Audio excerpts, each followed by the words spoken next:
What's going on, y'all? So we're back in the garage. 2023 race season vlog. What's good? If you didn't know, there's going to be a new podcast coming out called the Blind Apex Podcast with John Turk, and it's going to be about budget race, not budget racing. It's going to be about grassroots racing, amateur racing, lots of NASA stuff, lots of Honda Challenge stuff, but not solely about Honda Challenge.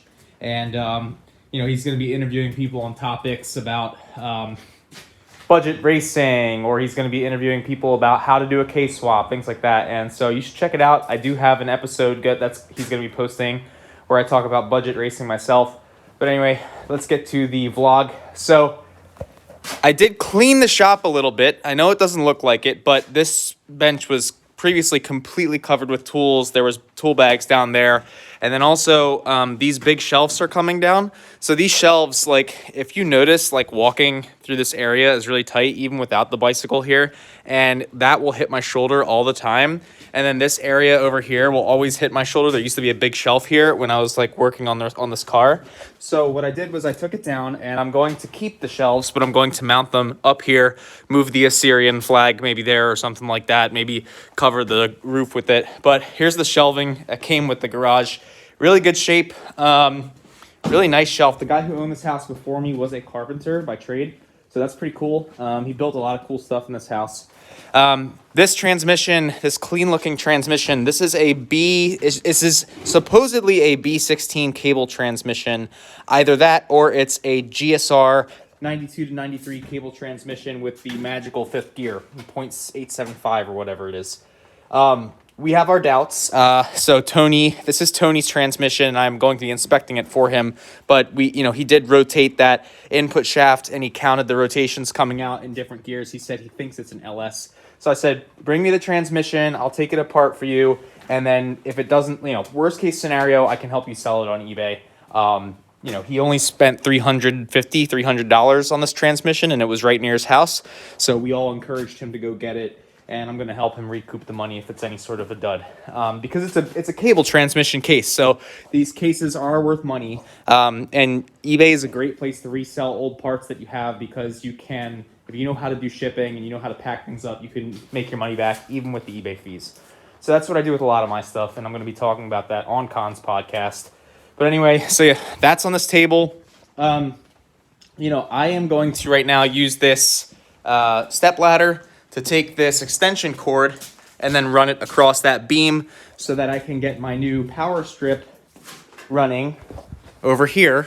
See that power strip right there? And then this will allow me to bring my little welder cart over, and I'll be able to, start doing work more easily in this area. This shelving is just a little bit irritating, but I'm going to leave it here for now.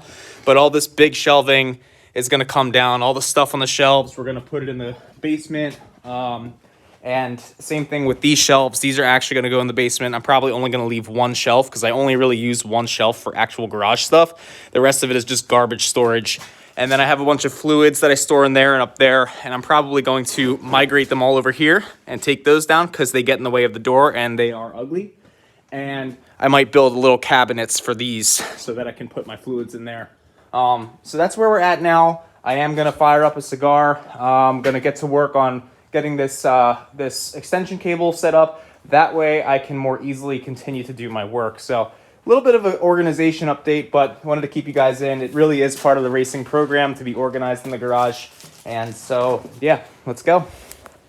So in the spirit of being low buck, I showed you guys that I was basically, I don't really know how to do electrical. If I really wanted to, I could learn how to do it. I mean, I've kind of learned how to do everything else on my own, watching YouTube videos and stuff.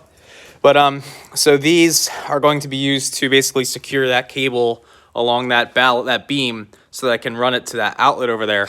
In the spirit of being low buck, these are actually pulled from my garage already. So like these were already in my garage in the walls. You see this cable? That was previously for a thermostat for a waste oil heater that the previous owner pulled out of this garage. So what I'm doing is I'm just taking my little crowbar, and I'm pulling out all these little things, and I'm going to use them to re-secure in the extension cord for this guy. All right. Not fancy by any means, but whoop, we're gonna ignore that. And yeah, so it's it's in there. Definitely no electrician, but the good news is I am cognizant that yes, that is a bunch of electrical wire wrapped around a wooden beam. However, this will, well, I hope it'll trip. If it doesn't, either way, I'm only going to be using this one when I'm in the garage. That one is the one that stays on all the time, charging my lights and stuff. So this one I'm gonna, just use when I'm welding or cutting over here. So now I gotta take this down and put it over there in the trash pile where my BMW normally sits and keep going. Yeah, so it's all off, which is dope. Now I have, I can move, it's crazy. I have so much space now. It definitely looks like the other shelf they put up with spare wood. So in my pile of garbage, I have the wood from the bad shelf. I tried to disassemble it slowly so I could reuse the shelf. No, it was the screws were all stripped. The wood was not cut as well as the first one. Could have been reused if I really cared, but not worth the juice wasn't worth the squeeze. But I could not get the screws out in a lot of parts of the wall, so it did pull some of the plywood up, unfortunately. But I have rats or some crap living in the drywall or the plywood anyway, so I really don't care. But the good news is we can begin comfortably working on the car again. We have a lot more space than before. I'm gonna move these sandbags over and clear up some space for myself. But now, this is great. So I don't really have much else to say right now. I guess I can start cutting into the car, but yeah. All right. Got this stuff cut out. So this little lip here, I'm going to leave for now. This stuff is just preliminary. I haven't really got it cut up the way I wanted to. As you can see, it's not perfect. So I haven't really figured out how I want to graft the fender into that spot yet. The good news is none of my bolts slipped, so that's cool. So you can see there's a spot weld here and a spot weld here, and I believe there's a spot weld here. And that holds this outer skin of this fender on down here. So using this, you can actually see where we need to drill. But before I do any of that, I'm going to take a wire wheel and get all this crap off because I might have to weld on the bottom. I might also not weld. So the other option is to... Oh, it looks like my coil is binding. Oh, that's nice. Huh. I need new shocks. Anyway. Yeah, I am, so I'm basically right now just prepping all this stuff to remove it all, and then I'm going to figure out if I want to weld it or if I want to use 3M panel bond. So I bought some 3M panel bond. I had some money from Capital One rewards, where you get the discount for purchases and stuff, like credit card rewards. So I used that to buy the whole system with the gun and the glue itself. It's pretty bougie, but it might have had to been done. So what we're going to do is we're going to take the wire wheel, and we're just going to try and get all of this undercoating off and see what it looks like.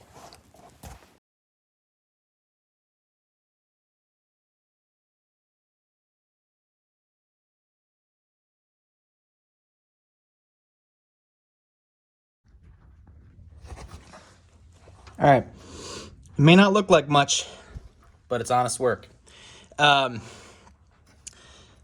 So these are all cut. These are spot welds that take the outer skin connected to the inner skin. This inner skin had to be cut off from this, so that's what I did there. Then there were 3 spot welds that all pretty much got broken off in an accident. This right here was actually cut and folded down, and then it was a part of the paper bag looking skin of the outside of the car. And so basically now what I'm trying to do is I'm trying to figure out how I can restore shape to this inner part, cut away this outer part, and then overlay this on top so that I can mark how much I need to cut. And then that will allow me to graft it back in with some sort of a stitch weld maybe. But yeah, it's not easy work. The good news is this arch right here, I think if I cut this arch completely straight, I could probably get this new fender to fit on there pretty nicely. This is obviously not salvageable. The reason that I want to kind of see if I can get this off as much as possible and straighten out as much as possible is because I want to graft it using this cut that I made very sloppily on the replacement fender. Because as you can see, this is all, crinkled up. my theory is that I can maybe hammer this out, but the problem is I need to pull this little ridge here out before I can hammer this, because if I hammer it, I'm worried that it's going to push this ridge further in, and then all I'll be left with is these vice grips to pull. But basically, I've been taking vice grips and just pulling this straight. This was all crinkled up before, so I'm trying to get it as straight as I can, and then I'm going to try and graft this new fender on top. So I'm going to take some pictures for before and after, and then keep going. So as I said, I'm going to try and graft this on to the car. But the problem is, in order to do that, I have to make sure that the spacing, like if I were to keep this flange on that green part, I would have to cut this flange out of this car. Since I don't want to do that, I'm going to cut this flange off the green part, and then I'm going to try and overlay the fender as best as possible so that I can cut off the excess red part underneath and do a flush weld. So to start, I took just approximately, drew dots, you know, a little bit away from where the fender started to curve, and I know this is a used part, so it's not perfect, but then I'm going to try and, I'm going to take this and I'm going to cut it and make a clean cut. All right, so we went, and I don't have a hammer and dolly set. I don't know where it went, but I have this hammer, and then I have another hammer under my legs, which is my hammer and dolly set. So to give you guys an idea, we have, I hammered that out as much as I could from the back, and I hammered this piece of metal again as much as I could from the back. Now what we're doing is we are trying to get this lined up. So you can see it's getting there. It's close. Right now I need to decide whether this is cut differently, you know, whether I need to cut it differently up here, like, because it seems like this one was cut like more here and less here than the one that's on this car currently. But then, like, if you look down here, there's actually spot welds. There's a spot weld here that I'm trying to line up on this fender.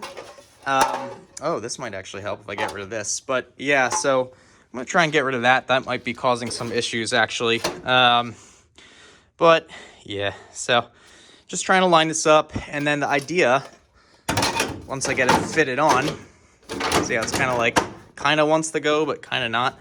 I'm going to basically just cut an outline around this, and then just cut through it with a cutoff wheel, and that way I can have a really tight gap between this and this, like that fit, like thin, and then weld it. You know, weld to avoid warping, and yeah. All right. So what I decided to use to line it up instead of using this, well, I also use this, but so there's this little ridge here, and it's one of the only ridges that are left intact on this wheel well. Then also, I don't know if you noticed, but like, see this little ridge here? That's where the original wheel arch was. I'm gonna try and line that up with this right here. So when I push it, you can see that's pretty much how it wants to go on. You have to push this in to get it to sit correctly, like really hard. You have to push it really hard. So what I think I'm gonna do now, see how it's like kind of like back to its old shape? I'm going to, there's not really any, the metal's not contacting under these two spot welds where the spot welds used to be, but on this other side it is. So I'm gonna sand that off and probably weld it on so that I can begin shaping the wheel well to this new thing. I don't know if I'm gonna be able to graft it the way I wanted to. It might be kind of janky like this. It might just be a piece of metal overlaid, but it's going to be a lot better than what it was. And also you can see it lines up almost perfectly with where it was at before. So it's just gonna take some hammering, unfortunately. And I think that it's pretty much almost there. But you can see it's lined up pretty damn well with that old seam right there. And right now it's held on with a pair of vice grips. So this will allow me to basically begin mocking it up. So I have to think about what I want to do now. I might just weld this on, kind of like as if it were a piece that I would just weld on top of this sheet metal here. Not gonna make a huge difference, I don't think, because it's gonna be covered with a fender anyway, and it will add some rigidity, which is good. It will add some rigidity back, because obviously a bunch of rigidity was taken out when it was destroyed. So we're gonna try and weld that back on. I did try and flatten this edge a little bit. What happened was we cranked the crap out of it trying to get the wheel to fit under it when I had the damaged fender.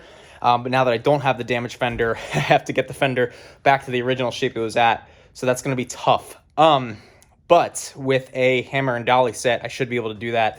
I just need to find it. So anyway, don't know if I'm going to stop here tonight. It is 5:16. So I was going to eat dinner with my girl around like 7. I do have a little bit more cigar left. I kind of have to think. That's what I'm going to do. All right, I didn't stop the video. That seems to be a common theme where I say I'll stop the video and I don't. Anyway, as you can see, I did get this pretty much grafted on, kind of like a mock-up. So I decided not to cut through and mock it up the correct way. The reason why I didn't do it the correct way is because the metal's burning through really bad. So it's like 30-year-old metal, probably contaminated with rust. It just burns through. I'm welding on flux core with a Eastwood MIG. You know, tried turning the heat down, it doesn't weld. Tried turning it up, just burns through. So I have it set right here, the F setting, with a 4 wire speed feed. And it's okay. Obviously it's not good looking. Like, you know, this isn't going on Instagram for any award-winning welds, obviously. Like, you see how it burned through? You know, I mean, it's just, I tried welding at these spot welds and it just kept burning through. I was able to get a couple welds to stick, but you know, it's a matter of like basically just like building up the weld pool, if you're lucky, not burning through, and then pulling it over to like melt the metal together. But it's nasty metal. It does not want to weld. Anyway, as you can see, the wheel weld on. You know, what I did was this, like I said, so this arch here matches up with this arch here, and I just kind of bent that piece of metal here so that I could get like a little weld. This is probably the only clean weld that I got. Even that kind of sucks. But you know, no one's gonna see the underneath of the car, hopefully. But you can see like it's matched up pretty well under here, like even up there. It's just not ever going to be perfect the way a body shop would do it or anything like that, especially because this is my first time doing this. So, you know, now I have to basically figure out a way to get under here and then push this inside part. See how it's like pulled away? I have to push it towards this inner wheel well. You know, I have like punches and stuff like that, but I do not have like the correct pliers. Like if I had like some caliper pliers to like squeeze them together, that would be perfect. Maybe I have something for doing brakes that I can use, but like you can see the line is actually pretty dang good. Like, so this is like the original, like it's actually bent up because we rolled the fenders, but like this is the original thing, and you can see it connects pretty damn well to that arch. So this is the original arch, and then I got this as good as I could get it. You can see I had some burn through again, but I got this part matched up with the old piece of metal. If you look under there's another piece of metal under here that I used to guide to match it up. And you know, hopefully this looks okay, basically. You know, when I do get the fender on, it might look a little wonky, but this was a pretty significant accident, and unfortunately, it shows. So, you know, we're just gonna continue. I think what I will do though, in terms of cutting, is I will like try to take a Dremel and just cut this top layer off and round it out a little bit, just so I can get a welder in here and so this doesn't stick up as much. But yeah, I don't know if I'm gonna go all the way around with the welds. That would be the correct and proper way to do it, but clearly I'm not doing it the correct and proper way. We'll try. But right now, you know, it's looking good. I mean, it's solid. It's on there, and it's definitely the right shape. So I'm kind of happy with it. It looks goofy because like this area sticks out because we had to crowbar it to get the tires to fit underneath the damaged fender. So hopefully when I fix that, it's not gonna pop out like that. It's got a weird arch to it right now.